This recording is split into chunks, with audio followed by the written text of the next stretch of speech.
Hello. John, hi. Hi, Andy. How are you? Let me turn you up there. Can you hear me okay? I can hear you well. Yeah, that's great. Perfect. Thank you so much for doing this. My pleasure. Yeah. My pleasure. What a Huh. fun studio you have there. Oh, yeah. I have a pool table. You can't really do serious music therapy work unless you're doing that. I'm a little bit neurodivergent myself.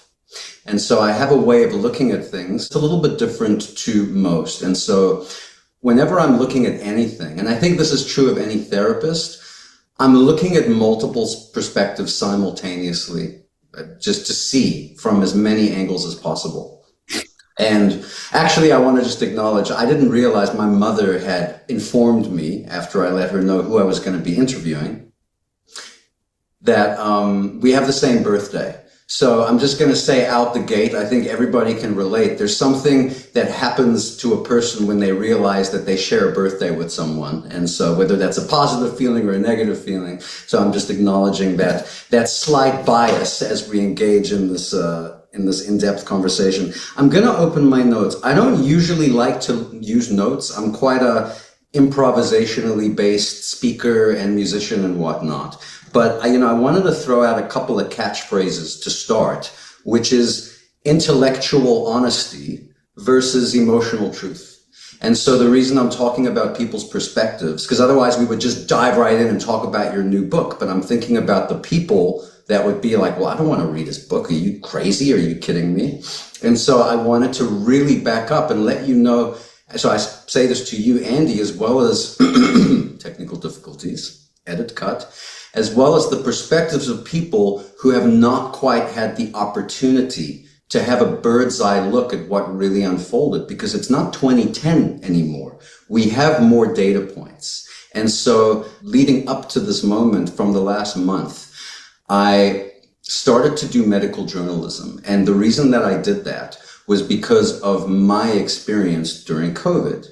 But before I can hit that, I'd have to go back further, because as somebody who's 45 years old, almost 46, who hasn't been to a doctor in my adult life, I was already completely frustrated is not quite the right word, with big pharma, with doctors, with the mainstream approach to health. I was a very sick child. I had all the vaccinations. I grew up in Johannesburg, South Africa.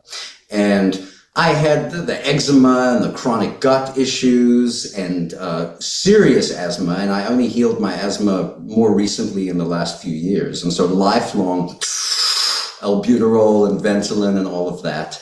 And I was going from one specialist to the next. I had my sinuses drained. And so I don't have to give you the whole medical inventory, but, you can imagine when you've just got something systemic going on. And so it was only in college where I had a cold or whatnot.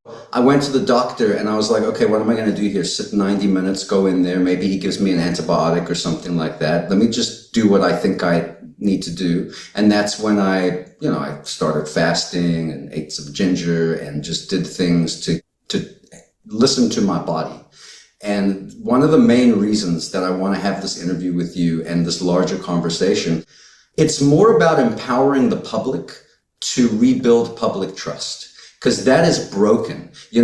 Just to hop, skip, and jump around. They plucked you out of medical history, basically, or just made you, immortalized you as this negative figure. You'd think once they weeded you out, public health stats would improve.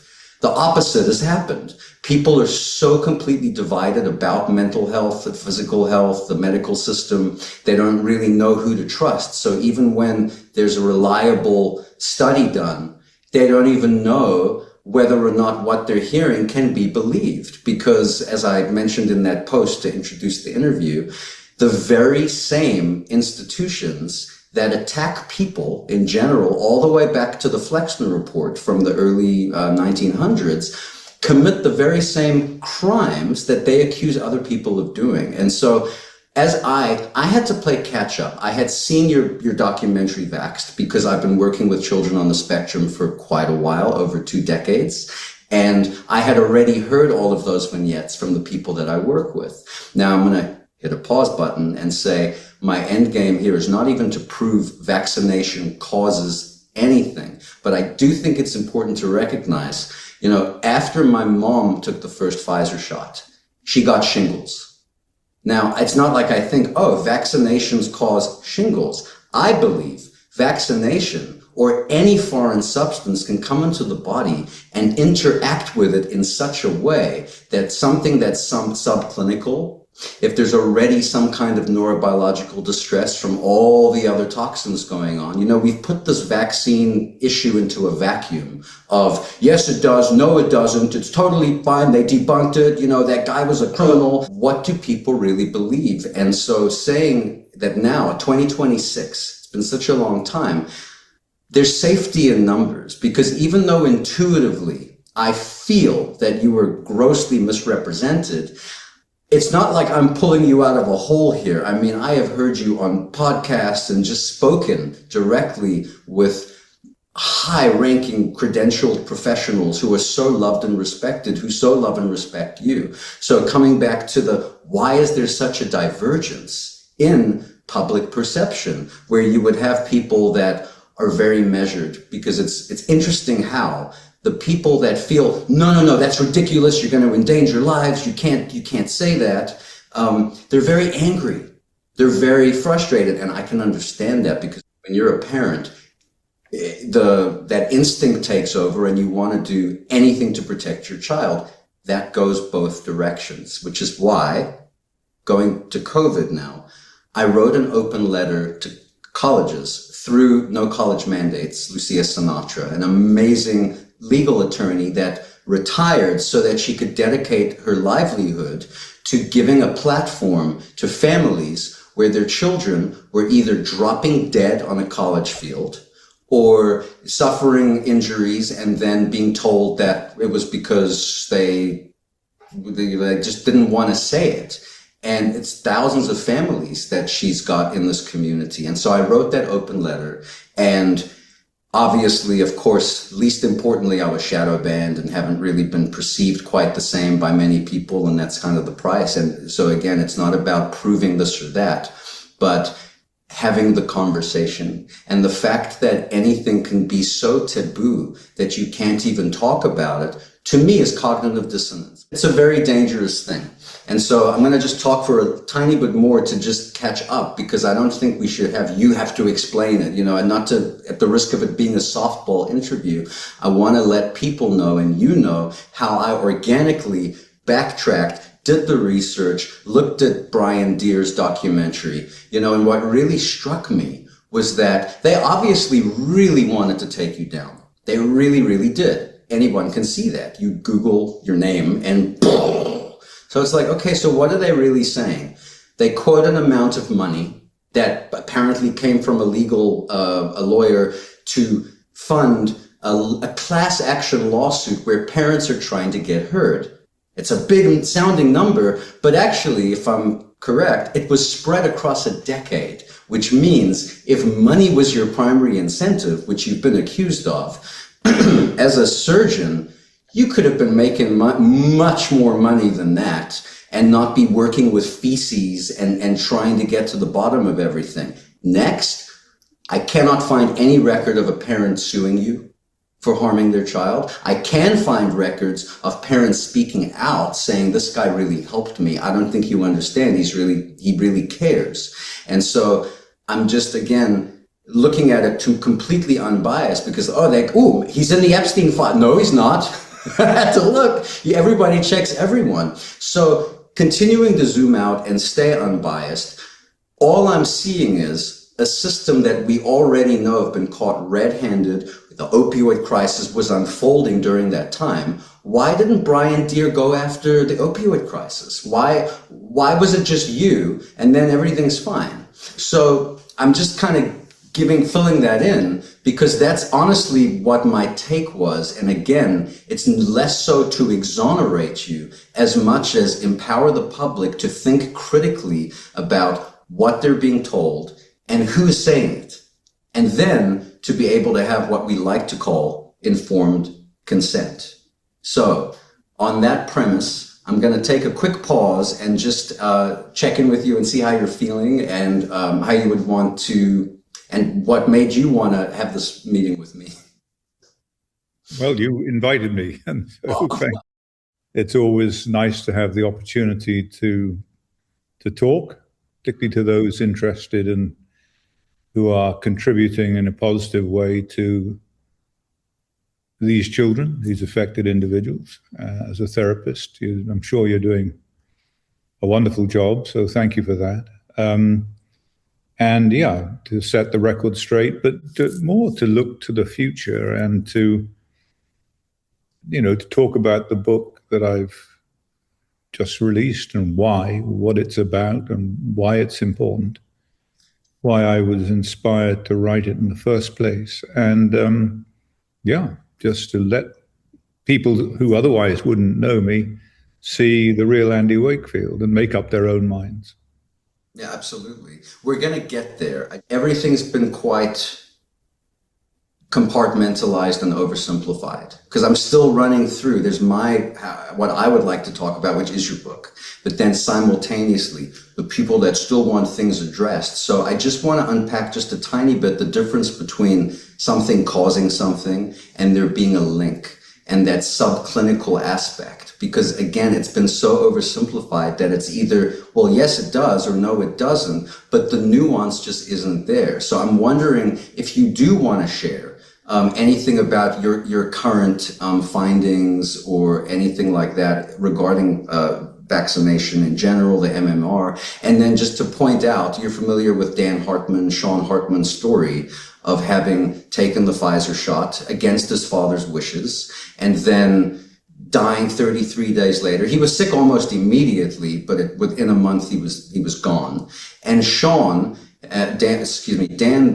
was then stonewalled and not given the time of day. So to have that grief and then be gaslit on top of it, it's the same paradigm. So you're completely out of that equation. But why is it that when people have an adverse reaction and a death, it's branded as misinformation, that people can't hold the duality? I mean, I'm obsessed with duality, being able to hold multiple truths at the same time.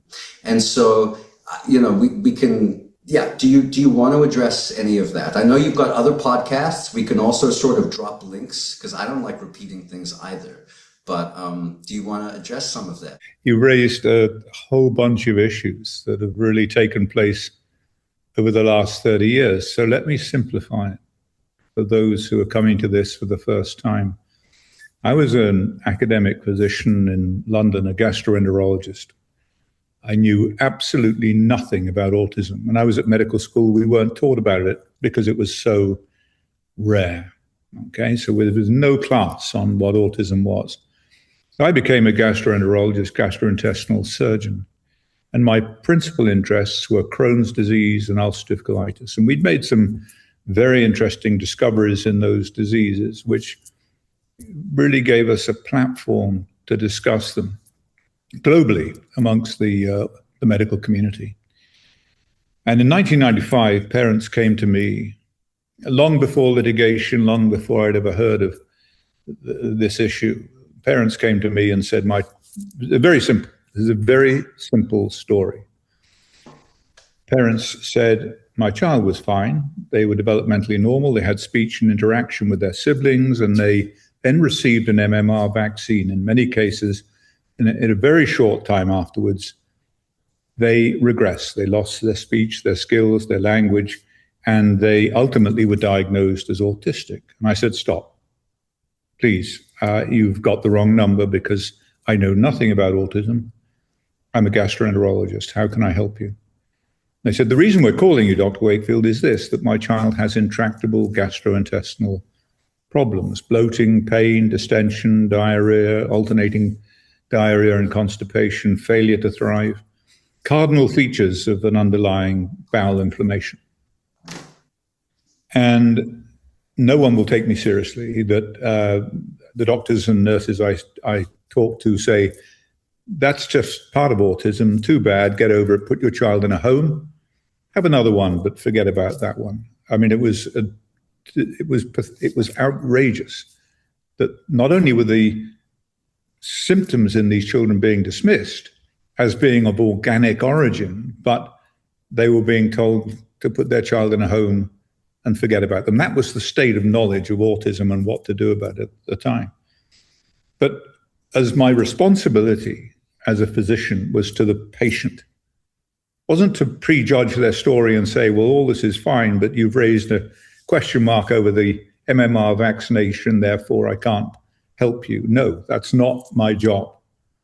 My job is to take the parent's story very seriously, particularly when you hear many, many parents telling the same story. A pattern emerges, and it's all about pattern recognition. That's about the discovery of medical syndromes, is pattern recognition. You're seeing this recurring series of elements that constitute a novel or a potentially novel syndrome. So I put together a very eminent team of physicians. We scoped these children, we investigated them. The parents were absolutely right. The children had an inflammatory bowel disease.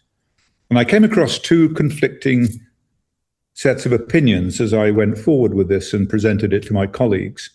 It was the opinion of the parents and the opinion of the experts. And the opinion of the experts is that autism is genetic, it's of constant prevalence, it hasn't gone up, that children do not regress, they are never right from the beginning, parents just don't notice it, that there is no such thing as recovery, there's no bowel disease in children with autism, and diets make absolutely no difference to their symptoms, period. That was the expert opinion. Everything that the parents said has turned out to be correct. Everything. So my message to the public, to your listeners, is God save us from experts. And COVID has taught us that beyond any shadow of a doubt. If you were in any doubt as to the integrity of the opinion that you're getting from the experts, in this case, Tony Fauci or whoever, then you really need to go and check the data, because it's been an absolute disgrace, but an eye-opener to the public. Yeah. So the parents were right, and that is the essence of clinical medicine. My job as a doctor is to listen and to act upon what I'm hearing, not prejudge it based upon my bias, my opinions, my view of vaccines, ill-informed as it was. So I decided that, and at this stage, the dean of the medical school took me aside and he said, if you continue this vaccine safety research, it will not be good for your career. Overt threat. This is like the mafia, okay? This is the medical mafia saying, we're going to make you an offer you can't refuse. And I had to make a decision. Do I sit in the clinic and say to this mother with her child running around and banging his head and flapping and incoherent, do I say, look, I know you're right. I know there's merit to your story, but actually, it's not going to be good for my career. So there's the door. Would you take your child and go and never come back? Could I do that as a doctor? Is that what I signed up for? Absolutely not. And that's not what I was going to do. And so then I was asked at a later stage to become involved in a class action lawsuit. It wasn't even that a class action lawsuit. It was an exploration as to whether there were merits in these parent stories and whether they had a cause of action in law. And so I said, right, yes, I can help. I wasn't being paid personally. What I said to them was, the next step in this process is to look in the diseased intestine for evidence of measles virus from the vaccine. That would be a logical step because the virus can persist and cause problems. And so they paid for a technician to work in the laboratory to do that study. That was it. Later, I went on to become an expert when it was determined that a class action was merited. Now, doctors act as medical experts all the time and are paid in that capacity. And those working on behalf of the drug company, there are millions of them. There are so many doctors working on behalf of the drug company and getting paid a fortune. So please don't be that, that's sanctimonious, holier than thou. You were involved in a legal case. Yes, I was, on behalf of these children. I was taking a huge risk with my career, but I felt that these children needed representation, just as the drug companies had their representation from all of the established experts. So that was that. It was alleged by Brian Deere, the journalist, that the Lancet paper of 1998, which triggered this process, was funded by the Legal Aid Board, and that was not declared. No, it was not. It was a clinical case series. There was no funding for it. It was simply, these are the clinical findings. This is our interpretation of the clinical findings. Further research is necessary. Now, let me bring you up to date from there. Years later, I had a meeting with the Centers for Disease Control, the NIH, at Cold Spring Harbor in New England. And they said to me, when they were still talking to me, Dr. Wakefield, okay, every child gets MMR and only some get autism. How do you explain that? Well, that's kind of medicine. A lot of people smoke and only some develop lung cancer. Do we know why? No. Cofactors? Sure. So I said, one of the things I believe is important is the age of exposure to the vaccine. The younger you get it, the greater the risk of autism. Why? Because with natural measles, the younger you get it, if you get it under 1, you are more likely to have a severe outcome than if you get it after 1 when it's a trivial disease. So we're all familiar now with age of exposure to these things and outcome. With COVID, the elderly are those at greatest risk if they get the infection. In children, it's harmless. So we are now aware that age of exposure to viruses is an important determinant of outcome. So they said, right, we will go away to Atlanta, home of the CDC, and we will test that hypothesis that the younger age of exposure to MMR is associated with an increased risk of autism. And that's exactly what they found.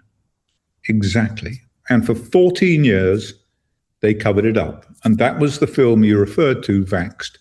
An expose by the CDC, not by me, by the CDC of this is what we did. And the senior scientist could no longer live with himself. He said, we've committed fraud, we've put all of these children at risk, and we've done it to protect ourselves, to protect vaccines, to protect the CDC, to protect public confidence in the vaccine makers and the regulators. They put millions and millions of children at risk. They could have saved my career. They could have said Andy Wakefield was right. I've got the emails that say that from William Thompson, the scientist, saying we could have saved your career. Okay? In fact, we went to my wife. We could have saved your husband's career. That's in the past. That doesn't matter now. The fact is they put millions of children at risk of a permanent, serious neurological condition to protect themselves. Those are the kind of people you're dealing with. The repercussions for that, for them, nothing. Nothing. The accountability, nothing. Okay? So forward, I asked for further studies. That's all I did. I didn't say vaccines cause autism. I said this needs further investigation.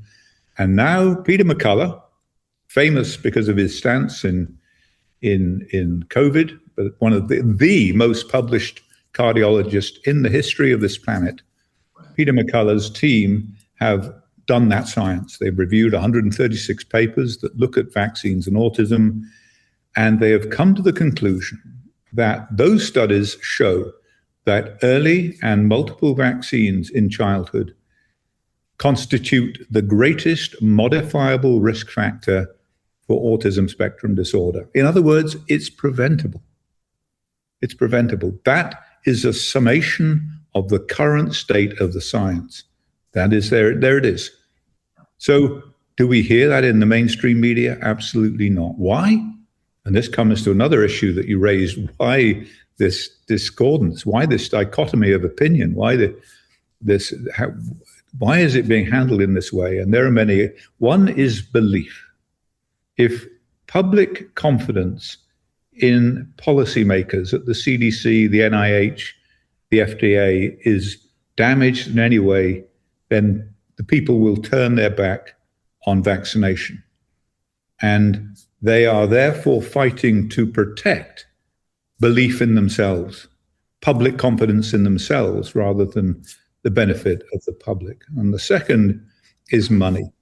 This is a multi-billion-dollar industry, but more than that, for the damage caused by these shots that is now self-evident in the literature. The money made by the drug companies in treating the conditions caused, in many cases, by their vaccines is infinitely greater. That's where they make trillions of dollars. So this is big, big business, and they will fight tooth and nail to prove that people like me are wrong. We're not, and unfortunately we're not, and I'd love to be wrong, believe me. I would love this not to be true, but unfortunately, I believe it is. I want to specify something. The phrase vaccines cause autism versus there is a linkage, I think that really needs to be highlighted, bolded, italicized, zoomed. There's such a huge difference because of autism, for the sake of nuance. It is such a broad term, word, the implications and applications. You know, there's some people that I know who are neurodivergent that identify as autistic, but they're, very high functioning and very vocal and very active members of society, and they can take care of themselves. And somewhere along the line, the pervasive developmental delay and the profound, I've worked with these kids, and you can feel it if you're, I think we all have the ability to be empathic, and even, there's a term in therapy, somatic countertransference, where you can actually feel with mirror neurons what somebody else feels. And while working with these children, I would feel myself get what some of my holistic practitioners would call switched. But I just think it's important to distinguish the difference between you claiming vaccines cause autism as opposed to there's a linkage here, and so it's selective because of what I call neurobiological diversity, meaning people have different bodies and are going to interact differently, as you mentioned before. I mean, somebody can eat broccoli and be like, I feel like Popeye the Sailor Man, and somebody else eats it, and depending on their constitution, they get the farts and they get bloated and they have an adverse reaction to something as simple as a vegetable. So when you're dealing with, not even the OG vaccinations where you would do the pus. And I wrote an article about the origins on my Substack of where vaccines even came from, and how there was a journalist in the early 1900s that said, that's a fairy tale. We had syphilis, we had a whole bunch of stuff that happened. But my point is that I'm saying this to the people that feel angry, because just as much as the parents who have not been heard for this experience that both you and I have had with hearing from them directly, there's also a set of parents that feel gaslit because in their experience, the autism and the vaccine was not linked at all. Whether it's their perception or it's the actuality of it, it is such a broad thing. And so what I'm trying to highlight, and why I mentioned that thing about my mother, in that it brought on shingles. I interviewed a woman last week, and I haven't posted this yet, in 90 minutes, on how her daughter had terrible cancer growing up. Fully recovered after multiple surgeries for 3 years. 3 years, completely clean. In 2021 or 22, I'd have to just check on which year it was, her fiance's family said, if you don't get that vaccine, you're not in the family. Like, we will not see you. Which is also what happened to me, but that's the least significant thing in this whole ecosystem. So she had the vaccine, she grew turbo cancer and was gone in days. It just ballooned and grew. And we know now there are so many people speaking up about that. John Campbell, I'm sure you know his work, and he goes through all the scientific studies. So I just wanted to really help people to reframe it. We're not talking about vaccines cause X. We're talking about an interaction, a linkage that would then either bring up a exaggerated tendency, a pre-existing condition, something subclinical, and also be open to the possibility has that real connection, but it's that the conversation was shut down. So I hope that's helpful. I just wanted to really specify that. Does that make any sense? Yes.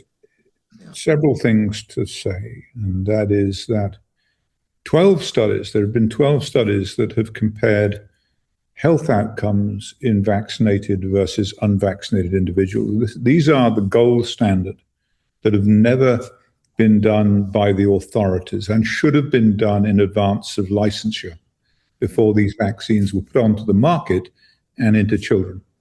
A large long-term comparison of health outcomes in vaccinated versus unvaccinated children. Never done. Now that they have been done by those in the autism community, physicians, pediatricians around the country, 12 studies, all of them show uniformly across the board that health outcomes are worse in the vaccinated than the unvaccinated. It's a systematic change. It's not random. It's not one study shows this, another study shows the opposite. They all show the same. And this applies not just to autism, but a host of conditions including neurodevelopmental disorders, ADD, ADHD, and this kind of thing. And this is, nature does not operate in a dichotomy. It's a continuum. So when you get let's say a vaccine causes neurodevelopmental disorders, it's going to cause a spectrum of neurodevelopmental disorders. It's not going to be you have it or you don't have it. You may have milder degrees. So we need to keep our minds open to that, particularly in the design of studies that are intended to look at this issue. Are we looking at degrees of injury that depend upon cofactors for their severity, like the timing, the dose, other vaccines given at the same time, the state of health of the child when they receive the vaccine, all of these cofactors, the family propensity, is there a genetic background to this? So these are questions that remain unanswered, but need to be answered with an open mind. Not with, I don't believe that it caused it in me or didn't cause it in me. Let's ask it in a systematic way across large populations and get an answer. Epidemiological studies cannot say this causes that.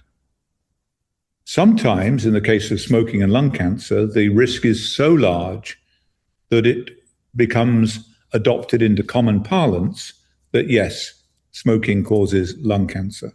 That's accepted. But epidemiological studies can say there is a causal association or not, but not that this causes that. Ultimately, it may be that they are causally, that they do cause it, but there's an interaction of a number of cofactors that lead to that. I'll give you an example. Other elements that are in the vaccine, such as the mercury preservative that was there, that attenuates the immune response. So if you give mercury-containing vaccines with a live viral vaccine at the same time, do you produce an additional risk by lowering the immune system's ability to respond appropriately to that vaccine, live viral vaccine? So it's a very complex issue. The science should have been done. It has never been done. And that rests upon the shoulders of the CDC and the NIH. It is entirely their fault.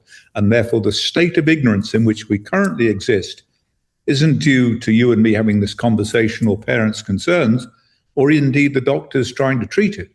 It's due to the fact that the system has failed these individuals. It's failed.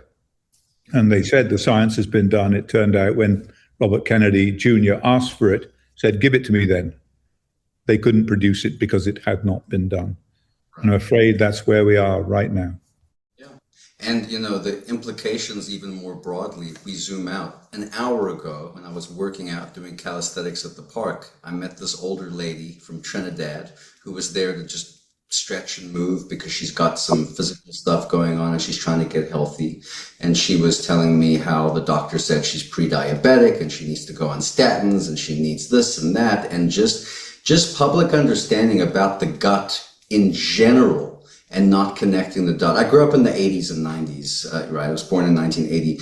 And so, like I said, even before COVID, because vaccines weren't on my radar, this is not something I chose. I wanted to be, I've got songs to write. My book on emotional digestion had a lot more to do. I realize I've basically written the book at this point because I've gone all the way from pre-Big Pharma, all the way up to recently when the Washington Post were putting out that insane headline about the 40% reduction in stroke and heart issues, and then writing an open letter about that. They changed the headline and the body of writing to double down on the lack of nuance, and then Fox News parroted it, right? It's just, people get gaslit without even realizing it. Because you see, when you put out a study like that and you're using absolute, relative versus absolute numbers, what it does is it makes each side feel more right. I don't trust those publications. This is all corrupt. Oh, I knew it all along. I'm going to go out and I'm going to protect myself from stroke and heart disease right now.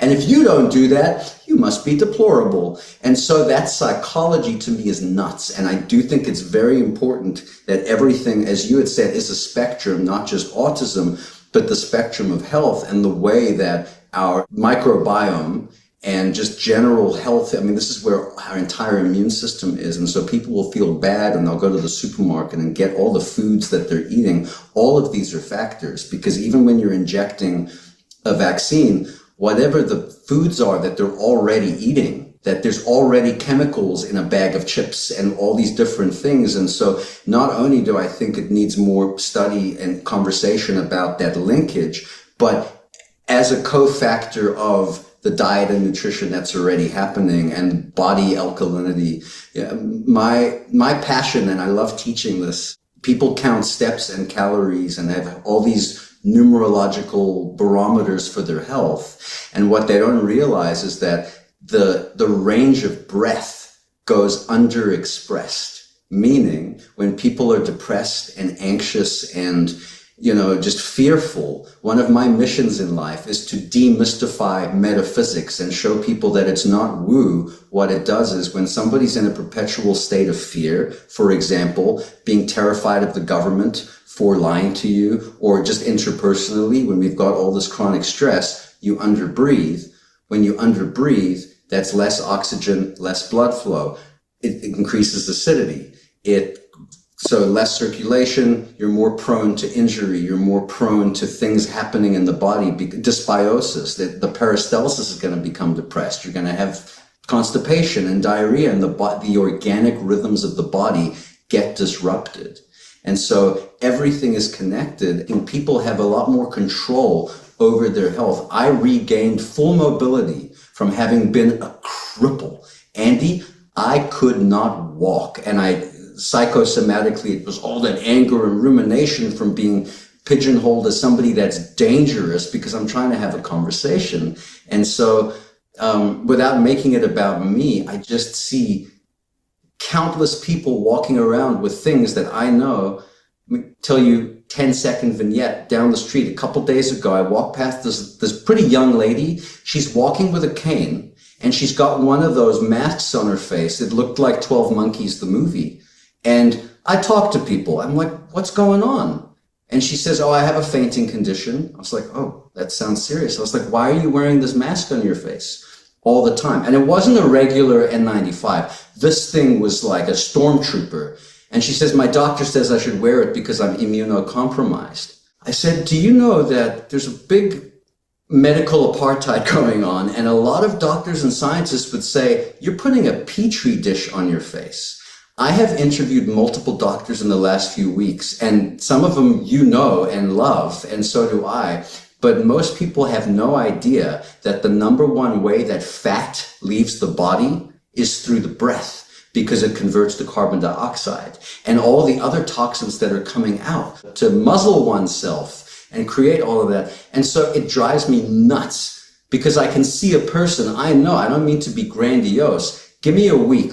I'll find out what traumatized you. I mean, some people do have things that we don't know what it is, but I could see it. I could feel it. There's trauma. Something happened, and it's an emotional thing. And now it's become somatic. And just to restrict the breath, you cannot heal. Even if you take medication that works, you cannot heal unless the body actually breathes by itself, which is why I don't tell people to take a deep breath. I tell them to empty their lungs, because it's stagnant. They underbreathe.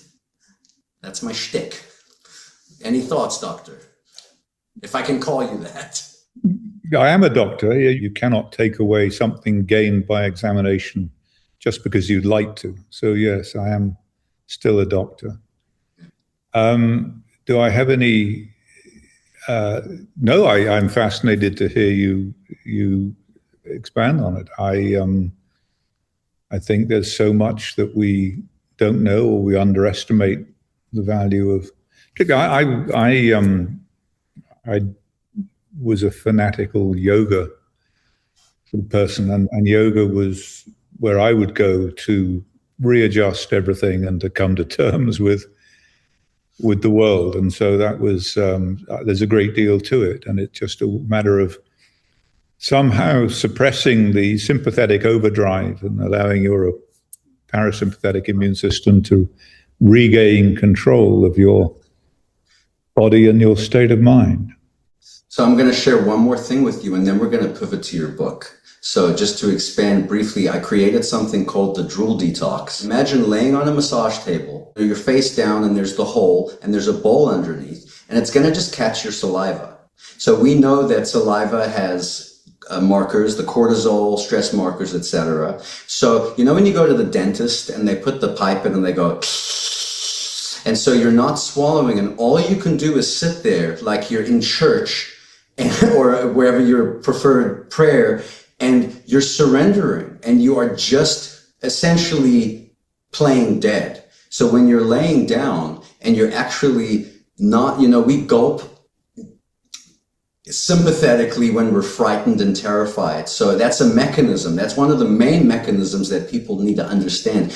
The yawning and all of these things get repressed. When I had that back issue, you know, when you wake up in the morning and you cat stretch, I couldn't do that because of how locked up my nervous system was. A terrible thing. I wouldn't wish it on Fauci or Bill Gates, but it's the most uncomfortable thing, especially, yeah, that's why people do surgery and whatnot. But by doing the drooling, you're actually letting your body's natural rhythms kick in. And so it's like being on life support. So you're playing dead. And for the first time, it's the only time other than sleeping, which you're drooling anyway. And when you're crying, you're drooling anyway, where your body actually has full permission to do its job. You'll start to feel in the gut, and little movements will start to happen because it can, and everything else is let me fix it. I want to do the most amount possible for my health, and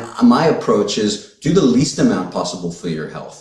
Fasting and just resting, but that piece, and it's hard to promote. I promoted it last year, and then I felt ashamed and humiliated, and I'm like, oh my God, I'm so pathetic. I felt terrible. And, you know, when I talk with people one-on-one about it, doctors are like, well, that makes sense. I don't see, imagine a study, and anyone can do it. We could have millions of people drilling, but I do not want to see TikTok reels. You know, when I was sharing it with my friends who I knew would understand it, what do? They do a thing where they're like, you know, and so the body is the sacred temple that we have. And so to do it with actual earnestness, and it's not supposed to be done every single day. It's when people are so absolutely out of their off center that you don't have to do anything anymore, and people can't do that. So I'll share the article with you. But it's very short. It's a very simple, intuitive thing. And it's quite yogic, actually. I mean, they've got lion's breath and all the other things, but you tell me one other thing that actually cuts everything out, all the noise, and you let that happen 5 minutes, and it's a pressure release valve, and there's no denying that you are actually kind of like bloodletting, but in a more productive way, I think. There's a payload of cortisol that is leaving, undeniably. So any thoughts on that? And then we'll I'm hearing all of this for the first time, so thank you for sharing. You know, my new thing is to interview people, but I do the talking. Because, you know, I don't have a podcast. This all happened to me, Andy, a week ago. This interview was not on my radar. You weren't on my radar. I knew Vaxxed, and I knew the guy, and I knew your name because there's something about your name, right, that just sticks. So it's just incredible the synchronicities that led up to this. Because, I got to acknowledge, even though I know how to work with people in my private practice and my personal feelings don't get involved unless it's useful, because I'm very humanistic and transpersonal with my approach.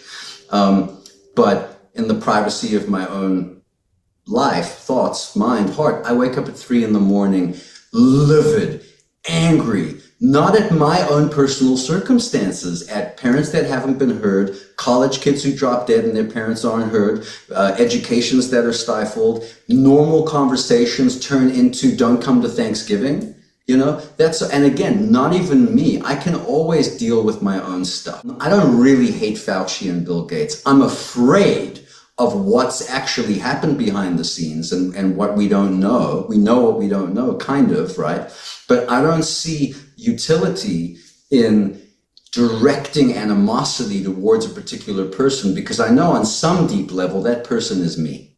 Even if it's Adolf Hitler and I'm Jewish, even if not that I would be, come on, let's all skip down the road, but to understand that I believe we all are little pieces of each other. And so rather than demonizing anyone, like I said in my post, even if you were 100% guilty, it doesn't change the emotional truth of it, which is that you can't have one side who are already guilty pointing a finger at another. So it comes down to truth, transparency, conversation, integrity. So no need to repeat myself. And now going from Andrew Wakefield, the canceled filmmaker, researcher and doctor and surgeon and advocate.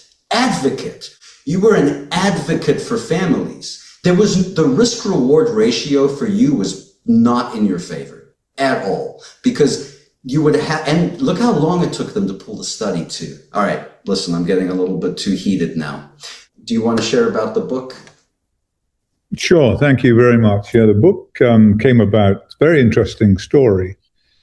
That years ago, 2010, I was at a conference in North America. I was giving a lecture on autism and our findings, and a mother who had helped organize the meeting. She had one child, a teenager, severely affected, nonverbal, with autism. She was estranged from her husband, took me out to dinner. And over dinner, she asked me if I would father a child for her. Now, you may think, what a very odd thing to bring up on a podcast like this. But her request was symptomatic of a very, very serious problem. She wasn't interested in a night of passion with Andy Wakefield. What she wanted to do was to have another baby, a healthy child who would grow up to look after her profoundly autistic son when she was infirm or die. It was the most sincere motive, the most extraordinary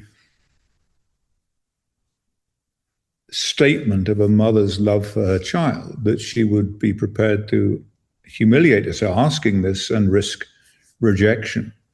But millions, this is something that keeps millions of parents across this country and around the world awake every night, is what happens to my child when I'm no longer here.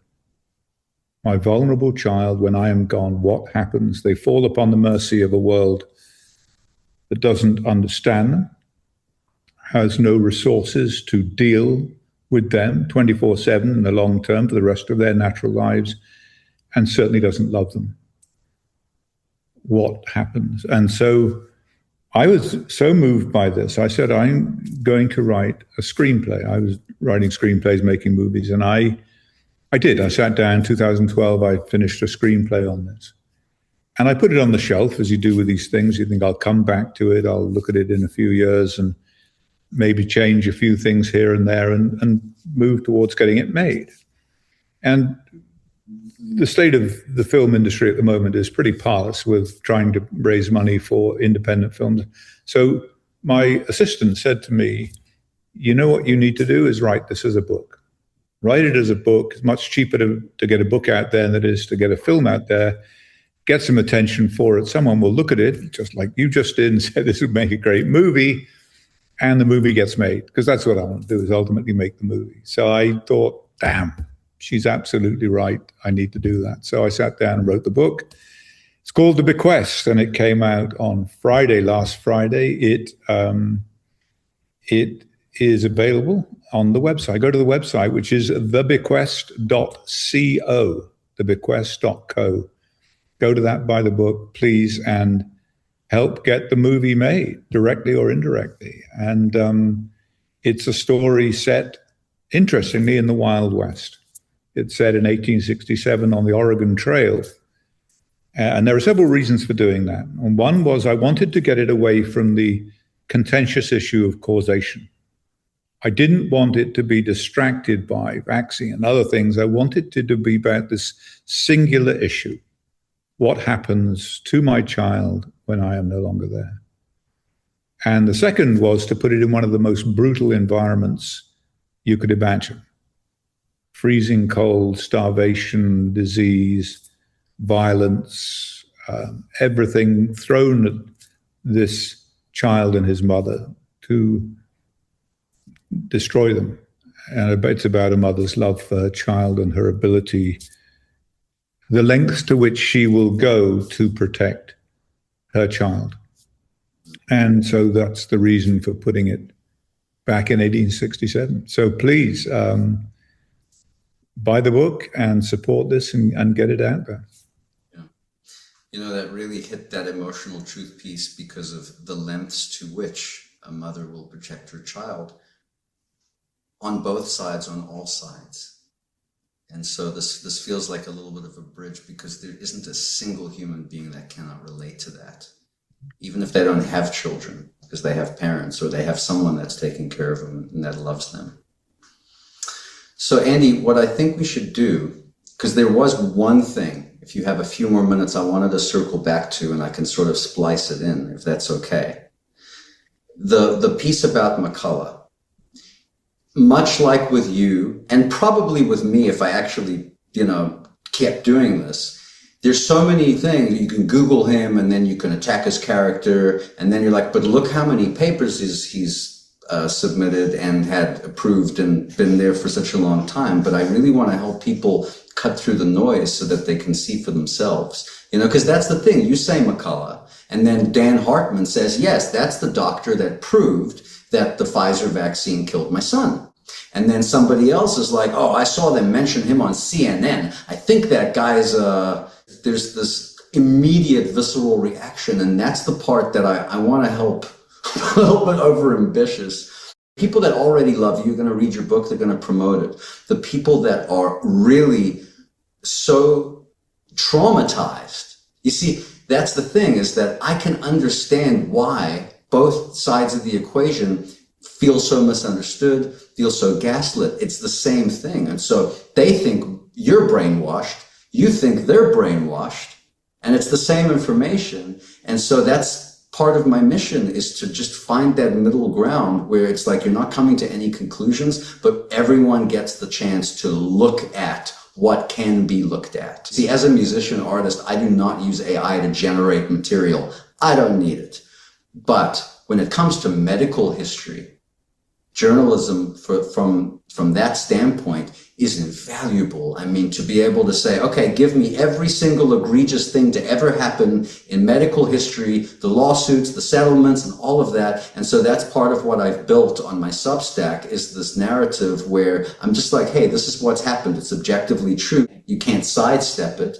And so to empower people to understand it so that they know how to spot propaganda. And that's why I will never resent anyone personally for picking a side around this, even though I might resonate more with the people that are more curious, that there might be something they're not seeing, versus cognitive dissonance. I still have compassion for that cognitive dissonance, even though it can keep me up at night sometimes because it runs through my body. And, sometimes you do have to kind of know when to surrender and realize not everyone has that willingness.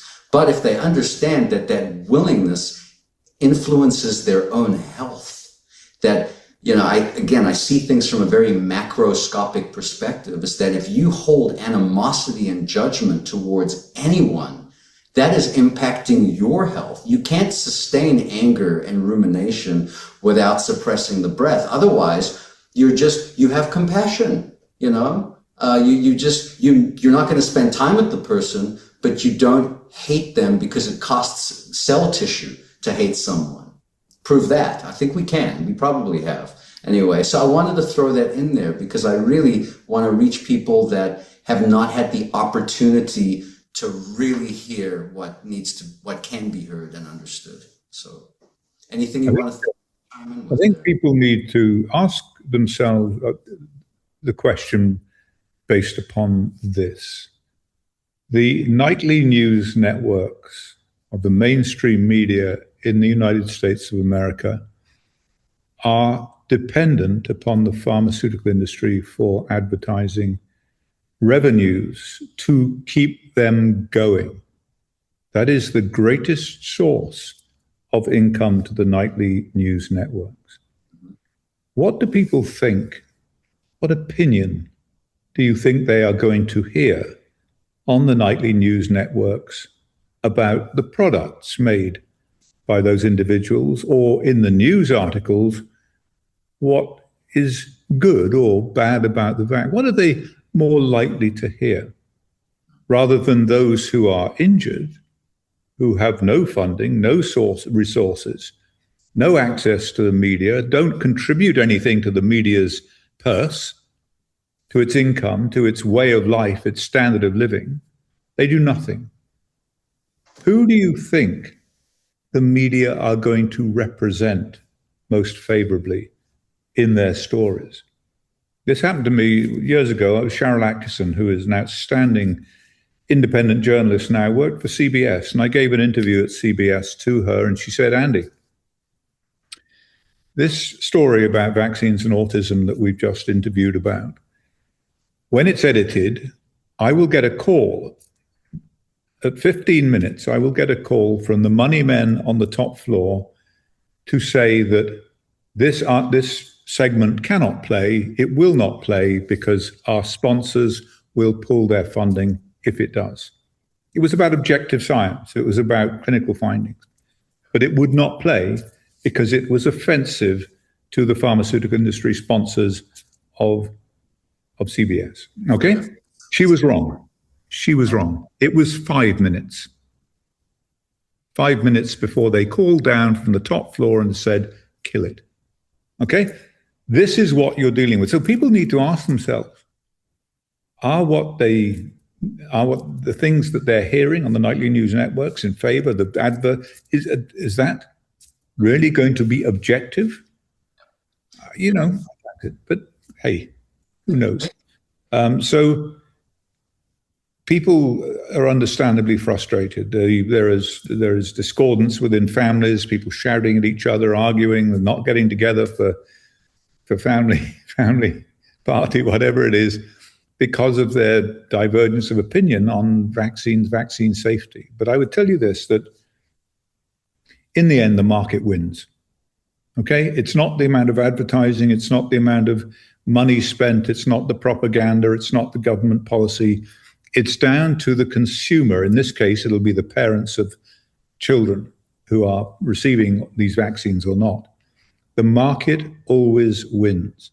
And when the market says, actually, we no longer trust you, and we are not going to comply with your requests or your recommendations, we are going to make an intuitive decision based upon all of the assimilated information that we read for and against.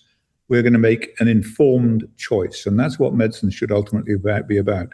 Informed choice, informed consent.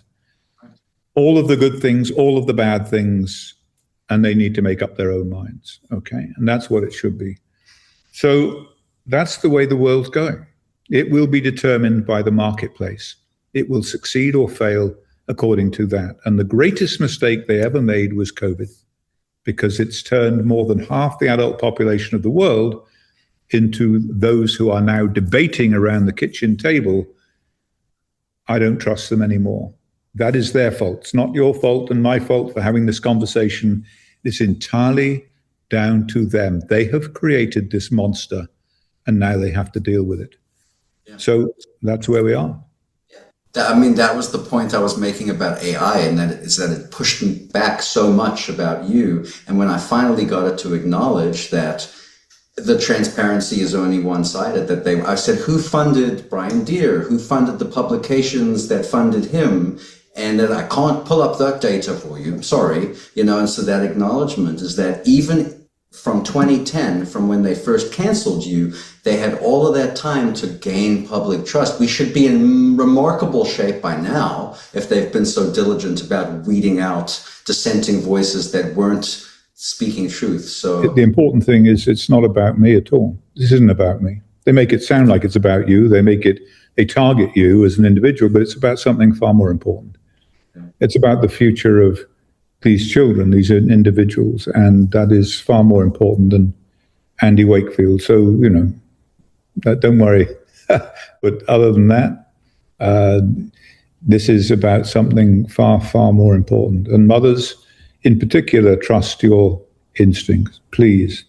They have served you well. They're the reason that we're here on planet Earth. Andy, thank you so much for doing this. I hope it's not the last time. I'm excited to see how the book unfolds and expands into the collective. I'm going to go ahead and hit the stop button. Okay. And just hang tight with me for 20 seconds.